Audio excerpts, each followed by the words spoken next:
पुनर्कृतचरिणी चिराग करुणयावतीर्ण करो समर्पयतु मन्नतोज्ज्वलरसं स्वभक्तिश्रियम् हरिपुरत सुन्दर द्युतिकदम्ब सन्दीपितः सदा हृदय कन्दरे स्फुरतु नः शचीनन्दनः नारायणं नमस्कृत्य नरं चैव नरोत्तमं देवीं सरस्वतीं व्यासं ततो जयमुदीरयेत् दुर्गमे पथिमे अन्धस्य स्खलत्पादगते मुहुः स्वकृपायष्ठिदानेन सन्त सन्तावलम्बनम् सर्वाग्रे परमाराध्य श्री गुरुदेवेर चरण कमल वंदना करे तार आशीर्वाद प्रार्थना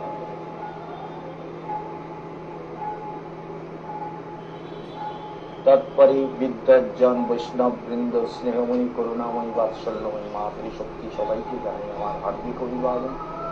आज 10 तारीख सोममंगल प्रोग्राम बंद छिल। बुधवार থেকে রবিবার পর্যন্ত প্রতিদিন আপনারা প্রোগ্রাম শুনে চলেছেন, কখনো মিস করবেন না। আর সবাই শেয়ার করে দিন। প্রোগ্রামগুলো তো আমরা ফোনে দিয়ে দিচ্ছি, ফেসবুকে, ইউটিউবে। আপনারা অবশ্যই ফেসবুক থেকে শেয়ার করে দেবেন যাতে সবাই এই কথাগুলোকে শুনতে পায়। তাহলে বুধবারের প্রোগ্রাম দেখুন, পিতা নৌষ একটা হচ্ছে গুরু নস্যাৎ সজনো নো সস্যাৎ।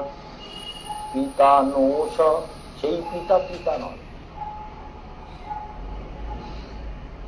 যে পিতা পুত্রকে সাধনায় বাধা দেয়, ঈশ্বর উপাসনায়, ভগবত সাধনায় যিনি বাধা দেন, সেই পিতা কখনো পিতা হতে পারে।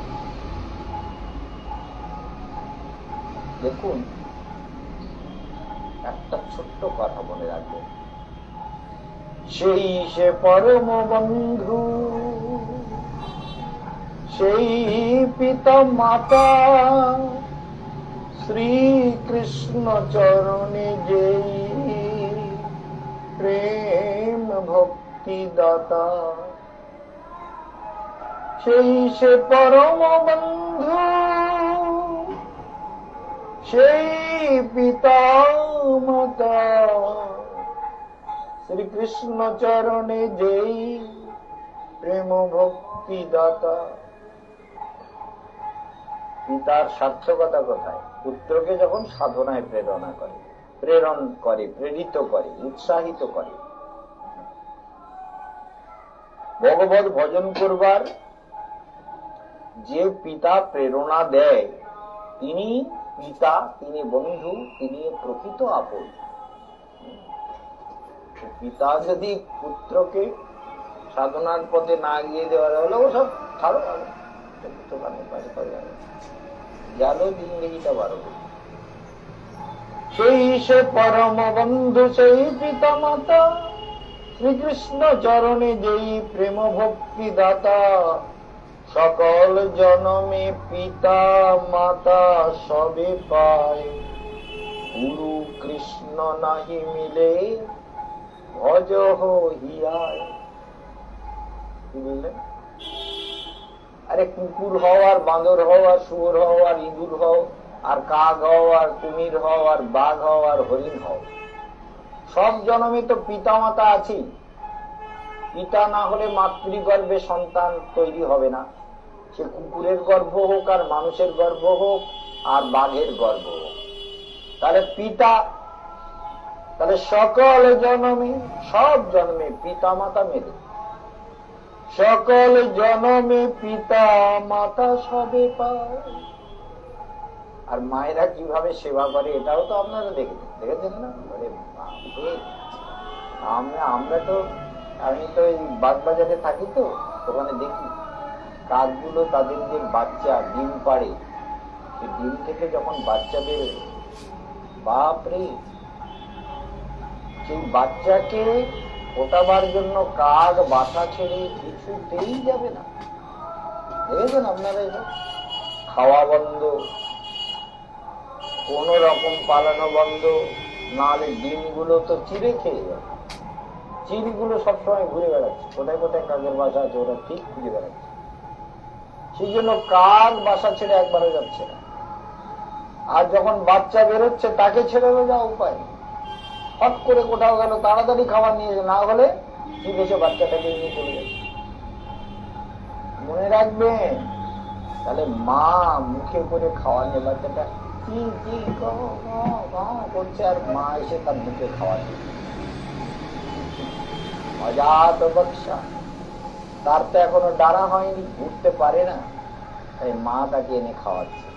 আবার যখন অল্প অল্প ডানা হয়েছে, ভালো করে খাবার খুঁজতে শেখেনি, তখনও মা খাবার এনে, পরশুর দিনও দেখছিলাম খাবার এনে মা মুখে ঢোকাচ্ছে, আবার এনে আবার ওই মা বাবা দুজনেই ঢোকাচ্ছে, দুজনেই বাচ্চাটাকে খাইয়ে টাইয়ে বড় করে।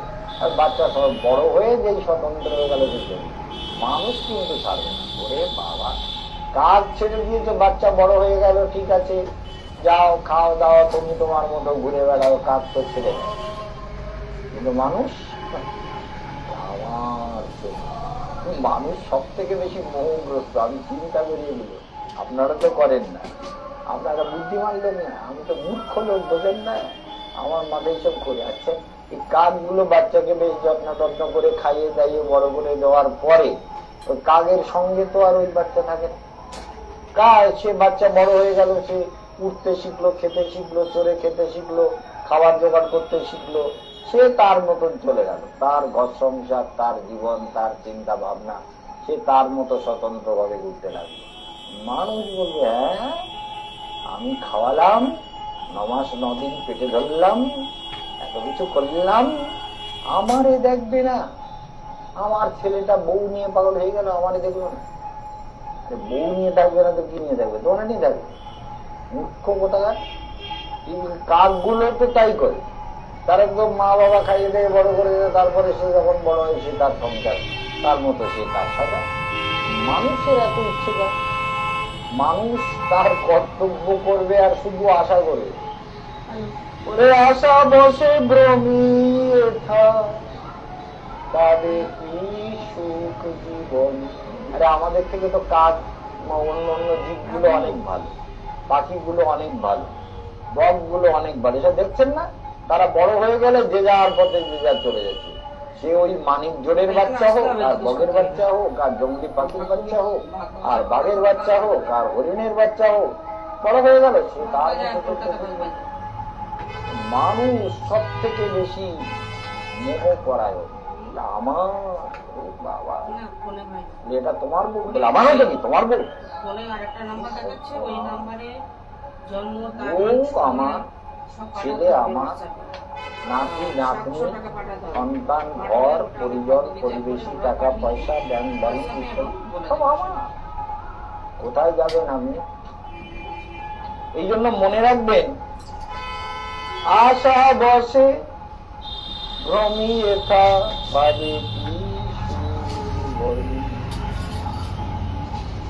যেন সুখ দুঃখ ভয়, অহংকার মমতাময়, তুচ্ছ জয় পরাজয়, প্রতিহিংসা বেশি অন্য জনে। একবার ভাবো মনে মনে, যখনই অন্যের উপরে হিংসা হবে মনকে ভাববেন, তো কেন হিংসা করবে, রাগ করে হিংসা করে লাভ। তারপর সে ভোগ করবে, আমার ফল আমি ভোগ করবো। প্রারব্ধ সবাইকে ভোগ করতে হয়, প্রারব্ধ জীবের ভোগ করবে। যে যা কর্ম করবেন, যে যেমন জীবন যাপন করবেন, কর্মগুলো ভেবে চিন্তে না করলে তার পরিণামও খারাপ হয়। আমরা যেমন কোন এক ভক্ত বললো আমাকে টাকা দিতে হবে, এত ভক্ত লোক কি হয়েছে জানি না, জিজ্ঞাসা করে বললো আমার খুব দরকার, আমি দিয়ে দেবো, আপনি বললেই আমি 1 মাস ম্যাক্সিমাম 2 মাসের মধ্যে দিয়ে দেবো। টাকা যা ছিল জোগাড়, প্রথমবারে 10 লাখ দিলাম, পরে আরো 20 লাখ 30 লাখ টাকা নিয়ে গেল, আমার যেখানে যা ছিল সব জোগাড় করে দিয়েছি। টাকা দেওয়ার সময় এখন আর টাকা দিচ্ছে না, বলে আমার সব নষ্ট নষ্ট, যেহেতু আমার টাকাটা দিলে কেন লাস্টে নিয়ে মোল্লাদের টাকা ধার করেছিল, সেগুলো সব শোধ করেছে মহারাজের টাকা। চিন্তা করুন। তাহলে এই জগতে কাজ করতে গেলে ভেবে, আমি তো সাধু, তো বিশ্বাস করেছি, এরা আমাকে শ্রদ্ধা করে, এরা আমাকে ভক্তি করে, এরা আমার প্রতি নিষ্ঠাবান, এরা আমাকে অত্যন্ত সেবা করে, অতএব এদের প্রতি কেন অবিশ্বাস করি? যা আছে দেই, এর উপকার হয়ে গেলে আমাকে দিয়ে দেবে। সেই ভরসায় টাকা দিয়ে দেখা যাচ্ছে, ভালো করে মনে রাখবে, টাকা দিয়ে সেই টাকা পাওয়া যাচ্ছে। কি করবেন? কি করবেন বলুন? কিছু করার আছে? প্রারব্ধ। এই জন্য এরা এই যে পরের অর্থ ঋণ করা, এর নাম সাধু ভাষায় কি বলে জানেন? অধর্মান্য। যারা ঋণ করে তারা অধর্মান্য। বাংলা সাহিত্য এদেরকে বলা হয় অধর্মান্য। আর যিনি ঋণ দেন তিনি হচ্ছে ধর্মান্য। তিনি বিশ্বাস না করলে, ধর্মান্য না হলে তিনি কখনো ঋণ দেবেন না। তারা আমি ধর্মান্যের কাজ করলাম, যিনি দিচ্ছেন না অধর্মান্য, তার পরিণতি তো এই পরের টাকা ফাঁকি দিলে নরকে গিয়ে কত রকমের যন্ত্রণা। গরুর পুরাণ খুলে দেখবেন। আর আমার বইতে 100টা উপদেশের মধ্যে একটা উপদেশ হচ্ছে অন্যকে ধার দেবে না, আর অন্যের কাছ থেকে ঋণ নেবে না, ধার নেবে না। এটা আমার উপদেশের মধ্যে রয়েছে। আমার 2য় খণ্ড বইতে প্রথমেই খুলে দেখবেন, বৈদিক উপদেশ বলে লেখা আছে, অন্যকে ধার দেওয়াটাও অন্যায়, পাপ, আর অন্যের কাছ থেকে ধার নেওয়াটাও পাপ। না থাকে লবণ জল খেয়ে ঘুমাও, কিন্তু ধার নিও না। ধার নেওয়া খুব খারাপ। ঋণ সমশত্রু আর নাহিক ধরায়, কাড়িয়া মানির মান পথেতে বসায়। মনে থাকবে তো কথা? ঋণ সমশত্রু আর নাহিক ধরায়, কাড়িয়া মানির মান পথেতে বসায়। ভালো করে মনে রাখবে। এই জন্য মনে রাখতে হবে যে এখানে পিতা অনুসব, পিতাকে, যে পুত্রকে ভগবত ভজনে প্রেরণা দেন। সবসময় মনে রাখবে যে সাধনার পথে নিজেকে বলতে হবে, অন্যকে প্রেরণা দিতে হবে, এবং কারোর সম্পর্কে বিরুদ্ধ চিন্তা করবেন। মনে চিন্তা এলেই শ্রী ভেঙ্কটেশম মনসা স্মরামি। ধরুন এই টাকার চিন্তা যদি রাত্রে শুয়ে আমি করি, আমি টাকাগুলো ব্যাংকে যেখানে যা ছিল, এখানে ওখানে ঘরে বাইরে সব টাকা দিয়ে দিলাম, আমার টাকাগুলো এখনো দিচ্ছে, এই চিন্তা করতে থাকি, ঘুমাবে রাত্রে। তখন কি করতে হয়? শ্রী বদ্রী নারায়ণম মনসা স্মরামি। টাকাও যাবে, শরীরও যাবে, শান্তিও যাবে, প্রসন্নতাও যাবে। যে নিয়েছে তার তো পরিণাম যা হওয়ার হবে, কিন্তু তুমি টাকা দিয়ে যদি যন্ত্রণাই ভোগ করো, তাহলে তোমার কি হবে? তাহলে মনে রাখতে হবে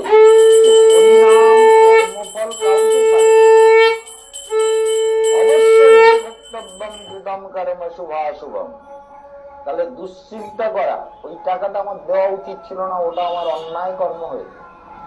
অন্যায়, এত টাকা একটা লোককে ভরসা করে দিয়ে দেওয়া উচিত হয়নি। দিয়েছ কেন তুমি? তাহলে দিয়েছ যখন, তোমার এই অন্যায়ের ফসল তোমাকে ভোগ করতে হচ্ছে, প্রারব্ধ। এগুলো প্রারব্ধ তো, সেই জন্য এই টেলিভিশনেও ডিসকাস করতে হচ্ছে। চিন্তা করবেন, যার যা পরিণাম তাকে ভোগ করতে হয়। আমার দেওয়াটাই হচ্ছে পাপ, আর যে নিয়েছে সে পাপ করেছে না পুণ্য করেছে, তাকে তো যা শাস্তি পাবে, গরুর পুরাণ থেকে আরম্ভ করে ভারতের বেশ শাস্ত্র সেসব বর্ণনা করেছে, সে তো যা পাবে পাবে। আমি বললেও পাবে, না বললেও পাবে, ভাবলেও পাবে, না ভাবলেও পাবে। যত তাড়াতাড়ি দেবে তত তাড়াতাড়ি ভগবানকে বলবো ওকে ক্ষমা করে দাও। যত তাড়াতাড়ি দেবো, আমি চেষ্টা করছি আপনার টাকা দেওয়ার জন্য। যা ফোন করলেই বলে আপনার টাকা দেওয়ার জন্য চেষ্টা করছি। বিশ্বাস করুন, আমার কাছে এই নেই, ওই নেই, কিচ্ছু নেই, নানান রকম কথা। চেষ্টা করছে, করে দেখো কতদিন দিতে পারে, কতটা ভালো ভাবতে পারে।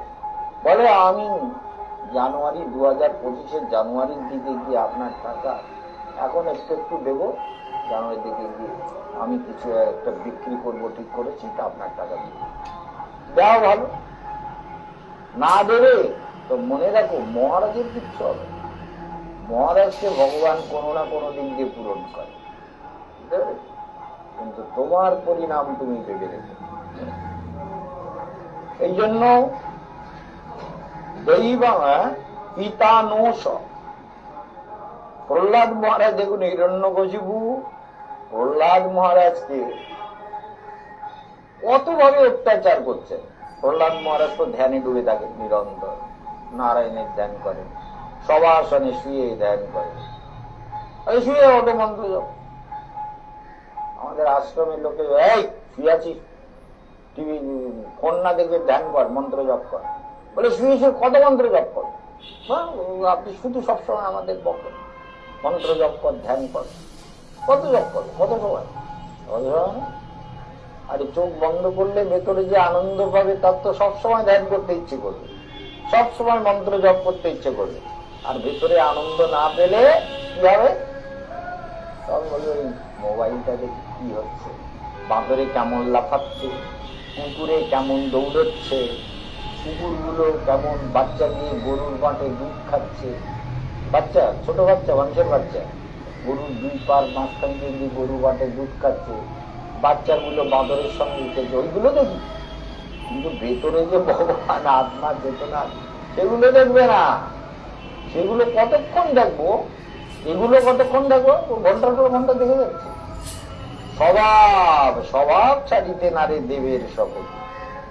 বদ স্বভাব যত তৈরি করেছে মানে ফেসবুক আর ইউটিউব আর মুখ আর এই কার্টুন পাটুন, এই হচ্ছে বদ স্বভাব। এই বদ স্বভাবের পরিণাম দুনিয়াতে মানুষের পড়াশোনা সব ঘেঁষে পারবে, ভালো বইটই পড়ে না। এই জন্য আপনারা মনে রাখবেন, আপনাদের মনে রাখতে হবে যে আমাদের জীবন পথে নিরন্তর মনে রাখতে হবে যে সাধনা ব্যতীত অন্য কোনো রাস্তা নেই, বিকল্প রাস্তা নেই। এই জন্য আমরা যদি সাধনা না করি তো জীবন ওই রকমই হবে, তালের গর্তে যাবে শেষ হয়ে। সেই জন্য কেন করবেন, তালের গর্তে চলে যাবে, নিজেকেও কিছু পাবে, চিন্তা ভাবনা সব যাবে পারে। সেই জন্য এই মোবাইলের দুনিয়ায় আজকাল দেখবেন মানুষ এক হাতে ধরুন সিগারেটটা আছে, আর এক হাতে মোবাইলটা দেখেই যাচ্ছে। পরমা সুন্দরী কন্যা, আহা, মুখে দিয়ে কি সুন্দর ধোঁয়া ছাড়ছে। মা জননী, তোমরা যে জগতে জন্ম নিয়েছ কলিযুগে, তোমাদের চরণে নমস্কার জানাই। কি সাংঘাতিক ব্যাপার, তোমাদের গুণের কথা কি বলিব। যাই হোক, এখন এসব কথা বললে আবার রাগ হবে, ওরে মহারাজের কথা আমরা শুনবো না, সেও একটা দুঃখ। শোনাতে একে পাচ্ছি না, তারপরে যদি হিট করি আর মহারাজের কথা ছাড়ো তো, আমাদের বলবে না। আমরা একটু সিগারেট খাবো, একটু বন্ধুদের সঙ্গে মদ খাবো, একটু আড্ডা মেরে বেড়াবো, মহারাজ তাই নিয়ে টেলিভিশনে আমাদের বলবে। আমরা শহরে কলেজের পাশ দিয়ে আসতে হয় তো, এই মনীন্দ্রচন্দ্র কলেজ, রানী রাসমণি কলেজ, এই কলেজের পাশ দিয়ে রাস্তা তো, আমরা এই রাস্তায় যাতায়াত করি। 240 নম্বর বাস স্ট্যান্ডে এখান থেকে সোজা রাস্তা, সেই জন্য আমরা সোজা যাই, ঘড়ি ধরে 7 মিনিট লাগে এখান থেকে। সেই জন্য হেঁটে শ্যামবাজারে মেট্রোতে যদি নামেন, আমরা কিন্তু মেট্রো স্টেশনের উপরে প্রোগ্রাম করছি, মেট্রো স্টেশনটা ঠিক উপরে এই স্টুডিওটা। আর এখান থেকে বেরিয়ে ওই পাশ দিয়ে সোজা মনীন্দ্র কলেজ আর রানী রাসমণি কলেজ টলেজ হয়ে ওইখানে সোজা 240 বাস স্ট্যান্ড। এইখানে আমাদের রাত ট্রাস্টের যে প্রপার্টি যে আছে, মানে আমাদের যে থাকার জায়গা টায়গাগুলো আছে, সেগুলো সব ওইখানে 3 তলার উপরে, ফ্ল্যাটটা 3 তলার উপরে, 240 নম্বর বাস স্ট্যান্ড। সেই জন্য চিন্তা করবেন না, সবাই যখনই ফোন করবেন করে ফোনে বুকিং করে চলে আসবেন। তাহলে প্রহ্লাদ কি করলেন, পিতাকে ত্যাগ করলেন। পিতা বলে, তোর হরি কোথায় রে? প্রহ্লাদ বলছে কেন? বলে আমার বলি সব জায়গায় আছে। গীতা যখন প্রহ্লাদের সঙ্গে পেরে উঠছেন না, ভাগবতে সুখদেব গোস্বামী পরীক্ষিত মহারাজকে বলছেন, হে রাজন, হিরণ্যকশিপুর মধ্যে একটা উদ্বেগ তৈরি হয়েছে। কি বলে, এই দৈত্যরূপ চন্দন বনে এই কণ্টক বৃক্ষ বলছি তো, এই বাবলার ডাল দিয়ে কিন্তু কুরুলের আচার তৈরি হয়। বাবলার ডাল তাড়াতাড়ি ভাঙে না, মস্কায় না, খুব বেশ মজবুত। বাবলা গাছের ডালগুলো খুব মজবুত হয় কুরুলের। বলে দৈত্যরূপ চন্দন বনকে কাটার জন্য এই বিষ্ণু এই চন্দন বনের মধ্যে এই কাঁটা গাছটাকে পয়দা করেছে। এটাই বিষ্ণুরূপী কুরুলের আছাড় হয়ে আমাদের বংশ ধ্বংস করবে না। কিন্তু হিরণ্যকশিপু তো মানালো না, তপস্যা করে কত শক্তি লাভ করে বলে আমার তো বংশটা কি, আমার তো মরণ নেই না। ব্রহ্মাজি মৃত্যু মানে অমরত্ব দিল না, কিন্তু আমি তো চালাকি করে নিয়ে নিয়েছি। সব তো আপনারা জানেন, তাই না? বলে দিনে মরবো না, রাতে মরবো না, আকাশে মরবো না, মাটিতে মরবো না, অস্ত্রের দ্বারা মরবো না, শস্ত্রের দ্বারা মরবো না, পশুর দ্বারা মরবো না, মানুষের দ্বারা মরবো না, দেবতার দ্বারা মরবো না। তো নানান রকম মানে যা কিছু ছিল দিনে রাত্রে, আগুনে, জলে, আকাশে, বাতাসে ইত্যাদি নানান, কোথাও মরবো না। এই ব্রহ্মা বলছে তথাস্তু তথাস্তু তথাস্তু, তোমার এই বর দিলাম বর দিয়ে গেল। হিরণ্যকশিপু বললো তাহলে আর মরবো কোথায়? তা আমি আনি না, তবে তোমাকে তুমি যা চেয়েছো আমি দিলাম। অমরত্ব আমি দিতে পারলাম না, তবে তুমি যা চাইলে সবই আমি দিলাম। হিরণ্যকশিপু বলছে তাহলে আর মরবোটা কোথায়?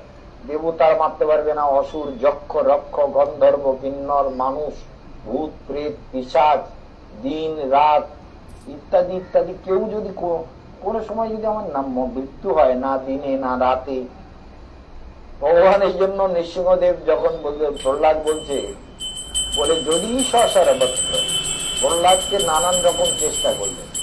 প্রহ্লাদকে পাহাড়ের উপরে নিয়ে, ভৃগুপাত বলে, পাহাড়ের উপর থেকে ধরে লোক দিয়ে বলে ওকে ছুড়ে ফেলে দাও, নিচে পড়ে মরে যাবে। প্রহ্লাদকে নিয়ে গেল, উপরের থেকে নিচে ছুড়ে ফেলে দিল। প্রহ্লাদ বলছে নারায়ণম নারায়ণ পরা বেদা নারায়ণ পরাক্ষরা নারায়ণ পরা শান্তি নারায়ণ পরা পরা হরে মুরারে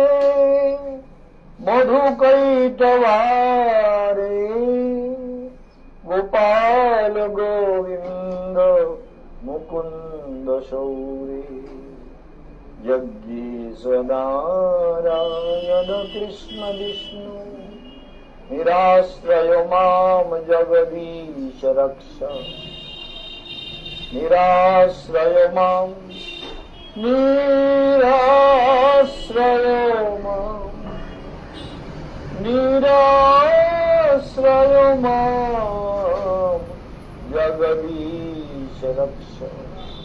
আমার কি নিরাশ্রয় মাম, হে জগদীশ, নিরাশ্রয় মাম জগদীশ রক্ষ। জগদীশ নিরাশ্রয় মাম জগদীশ রক্ষ। জগদীশ আমার কেউ নেই, তুমি আমাকে রক্ষা করো। ভগবান নারায়ণ পাহাড়ের থেকে ফেলে দিতে ভগবান কোল পেতে নেন, প্রহ্লাদকে ধরলেন। প্রহ্লাদ ভগবান বিষ্ণুকে বলে, প্রহ্লাদ চিন্তা নেই, আমি তোমার সঙ্গে আছি, পৃথিবী যেখানে যাই না, তোমার কোনো বিপদ নেই, অন্তরে আমি বসে আছি। প্রহ্লাদের কোনো দুঃখ নেই। নিচে প্রহ্লাদ নারায়ণ পরামে, প্রহ্লাদ সবাই এসে বলে হ্যাঁ মরিনি, ছুটে এসছে। প্রহ্লাদ দাঁড়িয়ে গান গাইছে, হরে মুরারে মধুকৈটভারে গোপাল গোবিন্দ মুকুন্দ সৌরে। এই তুই মরিস নি? বলে না। বললাম কই, আমার তুই বাঁশরি কি করে? বলে আমার নারায়ণ আমাকে কোলে তুলে নিয়ে যেত। আমরা দেখতে পেলাম না তো নারায়ণকে। তোমরা যদি দেখতে না পাও আমি কি বলবো? নেত্র যাদের অন্ধ হয় বিষয় ধুলিতে, সে কেমনে পরতত্ত্ব পাইবে দেখিতে। তোমরা দেখতে পাবে না। নেত্র তোমাদের অন্ধ, বিষয় ধুলি, মোহনিদ্রায় আচ্ছন্ন।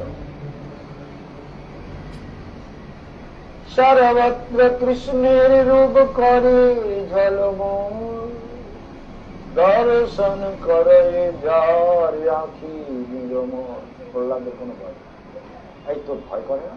কত বড় পাহাড় থেকে ফেলে দিলাম আমরা। বলে না, আমার তো ভয় করে না, আমি তো জানি ওই পাহাড়েও নারায়ণ, আর নিচে ফেলছো নিচেও নারায়ণ, মাঝখানে যে পড়ছি ওখানেও নারায়ণ, হাওয়াতেও নারায়ণ, আকাশেও নারায়ণ। আমার নারায়ণ সব জায়গায়, আমার কোনো ভয় করে না। এক কাজ কর, ওই গলায় পাথর বেঁধে দে, বড় পাথর একটা বেঁধে কয়েকজন মিলে ধরে নিয়ে একদম ওই সমুদ্রের একটু দূরের দিকে গিয়ে পাথর দিয়ে ডুবিয়ে ফেলে। প্রহ্লাদকে ভালো করে পাথর দিয়ে গলায় দড়ি টড়ি দিয়ে পাথরের সঙ্গে ভালো করে বেঁধেছে। প্রহ্লাদকে বেঁধে টেঁধে কায়দা মতো করে বলে, এইবার মরণ কোথায় যা? তো নারায়ণ কি করে? বলে নারীর অয়ন যাতে সেই নারায়ণ, সমস্ত নর যার উপরে বিশ্রাম করে, যিনি ওই অয়ন, ওই সমুদ্রে, কারণ সমুদ্রে ফেলে দাও, সমুদ্রে তো আমার নারায়ণ আছে। জলে জলে অপি নারায়ণ, জলে তো নারায়ণ আছে অনন্ত নাগের উপরে সহস্র। প্রহ্লাদকে ধরে নিয়ে বড় বড় অসুররা ফেলে দিল, যা ফেলে দিল। আর প্রহ্লাদের গলার পাথরটা না ভেসে উঠে, আর বাদর টাদর খুলে, আর প্রহ্লাদ পাথরের উপরে বসে আছে। বসে এইবার পাথরটা ধীরে ধীরে ধীরে ধীরে তীরের দিকে আসছে। লোকেরা বলছে, এই কি হলো, তোর পাথর ভেসে গেল কি করে? বলে তোমরা জানো। বলে বন্ধন খুলে গেল কি করে? বলে তোমরা জানো, আমার নারায়ণ যা করেছে, আমি আমাকে বলেছে এর উপরে বসে, তাই আমি বসে, তাই আমাকে নিয়ে এসছে। বলে অসুররা অস্ত্রে শস্ত্রে কোনো কিছুতে, কোনো বুদ্ধিতে কাজ হচ্ছে না। তখন হিরণ্যকশিপুর বোন বলছে, দাদা ওই যে আপনারা ওড়ান না বুড়ির ঘর, জানেন হোলিকা রাও, হিরণ্যকশিপুর বোনের নাম হচ্ছে হোলিকা। হোলিকা ব্রহ্মার কাছে বর লাভ করেছিল একটা চাদর গায়ে দিয়ে আগুনের মধ্যে। আজকাল অনেক সাধুই আগুনের মধ্যে পড়ে না, গায়ে পরমান্ন ঢেলে দিচ্ছে, গরম দুধ ঢেলে দিচ্ছে, কোনো কাজ হচ্ছে না। যাই হোক, মনে রাখুন, যারা পরিক্রমায় যেতে চান, আজকের ক তারিখ হয়ে গেল? 10 তারিখ। যদি সিট থাকে, ভাগ্য জোরে যদি আপনার যাওয়ার ইচ্ছা থাকে, একবার যোগাযোগ করে নেবেন। দয়া করে আগে আসবেন না, আগে জিজ্ঞেস করবেন যে মহারাজ সিট কি আছে, আমি গঙ্গোত্রী যেতে চাই কিংবা বৃন্দাবনে যেতে চাই। তার জন্য যদি সিট থাকে, যদি আমরা বলি হ্যাঁ আপনি সঙ্গে সঙ্গে চলে আসবেন টাকা নিয়ে, আপনার সামনেই আপনার টিকিট কেটে আপনাকে দিয়ে দেওয়া হবে। টিকিট দেই না দেই, আপনাকে টিকিট একদম কনফার্ম করে সিট খোঁজ নাম্বার সব দিয়ে দেবো। টিকিট গুলো আমরা দেই না, অনেকে টিকিট হারিয়ে ফেলে, সেই সব দায়িত্ব আমাদের কাছে থাকে, আর লিস্ট আমাদের কাছে থাকে, সেই জন্য সেগুলো দেওয়া হয়। সেই জন্য বাগবাজারে যারা আসছেন ফোনে নাম বুক করে আসবেন। আর পরিক্রমায় যারা যেতে চান তারা এখনো চেষ্টা করে দেখতে পারেন। জুলাই মাস তো এখনো, ধরুন জুলাই যাবে, আগস্ট, সেপ্টেম্বর, অক্টোবরের 21 তারিখে যাত্রা, আর অক্টোবরের 29 তারিখে বোধ হয় যাত্রা, 28 তারিখে যাত্রা। সেই জন্য আপনারা 28 তারিখ যখন সময় আছে চেষ্টা করুন। সবাই ভালো থাকবেন। আজকের এখানে বিশ্রাম, আবার আগামীকাল 6:30টায় প্রোগ্রাম শুনুন। এখানে বিশ্রাম। ওম শান্তি।